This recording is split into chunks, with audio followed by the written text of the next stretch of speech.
Let's start with the Jacob's Ladder project. The cool thing about this, and I think probably many of you have seen this before, is that when you hold it up, I'm going to prop this up a little bit. If I hold this up and then I just turn it, it'll cause it to cascade. So there's a lot of wonderful movement. And what I wanted to do for this project and showing it to you, I'm going to readjust there, is that I went ahead and covered boards. I'm not expecting you to do this for your example, but I have some different colors for one side and different colors for the other, so you can at least see the temperature change overall. So what we need to do is you should have some blank boards like we have represented here. I highly suggest having the handout available, of course. And then we actually have 3 cords. There are 2 smaller ones and 1 longer one. So let's get our stuff set up and then we'll move on to the first few steps. Okay, we're going to follow along the instructions just to make it a little bit easier when you work independently. And just keep in mind you've got 2 of these thinner cords and 1 heavier one. I'm actually going to choose some different colored ribbons that will help with the orientation. So I'm just going to get this out of the way. But what we're going to do is we're going to start with our first panel. And I laid these out so I knew what my sequence was going to be. But you want to make sure that that is face down. And so I've determined I want the green to be on the right-hand side. And I can, if you have a covered board, you can actually line this up with the turn-ins that you have there. I'm going to put a line of glue there. And a line of glue there. I want to make sure this is laying down flat. Then I've got a pink one up here. I'll go to the left. And then I have a red one that will also go to the left. Keep in mind that step 2 is you're going to make a sandwich with this. So I'm going to grab the first tile for the, you see I have the pink fuchsia colored, and I'm going to go ahead and put some adhesive on here to make sure that's going to stick really well. And you'll line that up directly on top. I would suggest pressing this, especially for final projects, for at least an hour. You won't need to press that for an hour if you're just doing your sample. But the next step in the directions is to actually take this whole thing and flip it over. So the orientation is opposite of what we had before. And I'll scoot this over so you can see what I'm working on. So I have this, and what it asks you to do, I'm going to take this green ribbon and make that go to the left. Now flip to the other page.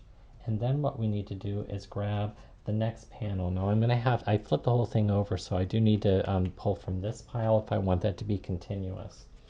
And so what I need to do with this is I need to make sure that this gets glued on top of here. And now I need to bring the other ribbons to the other side. And so I'm just going to go ahead and do that. It's a little different than what the instructions say.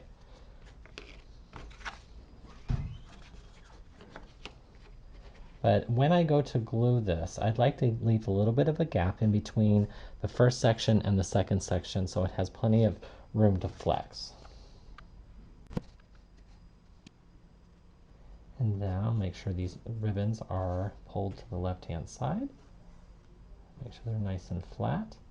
I can grab the top panel, and I want to make sure that this is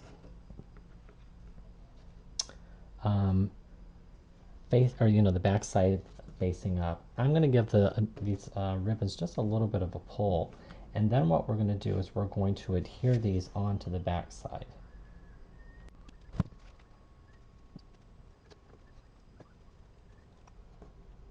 That is Rob whistling in the background. And then what I need to do is make sure that those cords go underneath here. And then what I will do is glue this face side out and then close it. Hold those tight. And then I'm going to let that dry. begin the third section, you're going to grab the next panel, and what you'll do is, just following along with the instructions, I'm going to lay this down so that those two ribbons are on top. And what I'm going to do is secure those. So I can just flip those over for now. Do a couple lines of glue.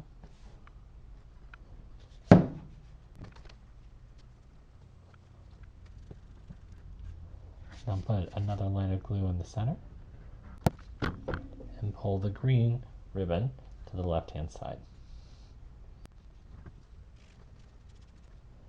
And then I will glue out this entire section and place the other side, which will be the green one in this case, on top. And press it. I'm ready for the next section. This is going to get secured here.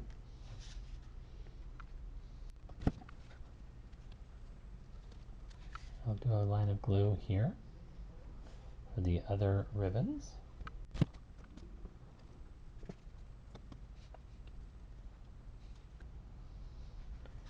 Actually, I can just glue that on top. Press it. Ready for the next section.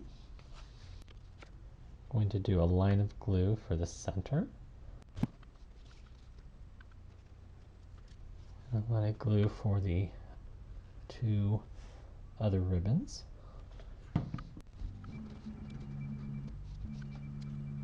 What we'll do is we'll actually just glue this down, and then that will wrap over the top of it.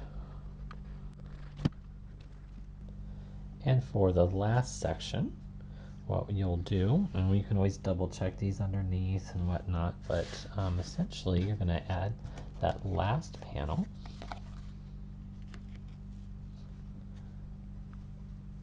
And you're going to have a lot, you may have some excess ribbon there, but you are going to glue this, and what you can do is you can actually loop this around to create something to hang it with. I'm just going to first put that line of glue for the center, and I'm going to trim a little bit of the ribbon, and I will double that over. That will secure that. And then from there, we're flipping to the back. And for this one, we are going to put those underneath. We'll lay this final panel on top. I'm going to put 2 lines of glue to adhere those ribbons on. Trim off the excess there.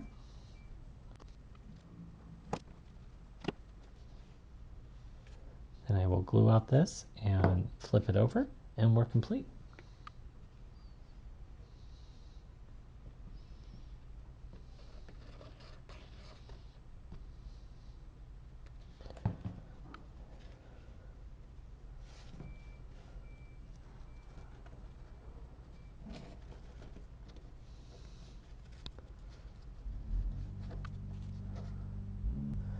Once this has had a chance to dry, preferably at least an hour, you can pick it up, and my ribbons are actually kind of floppy, so that's why they bellow out a little bit, but it will function by just turning this, and it'll cause it to switch sides, and flipping it back, forward, back. And the same thing with the model that I had shown you before, is taking that and doing the same thing.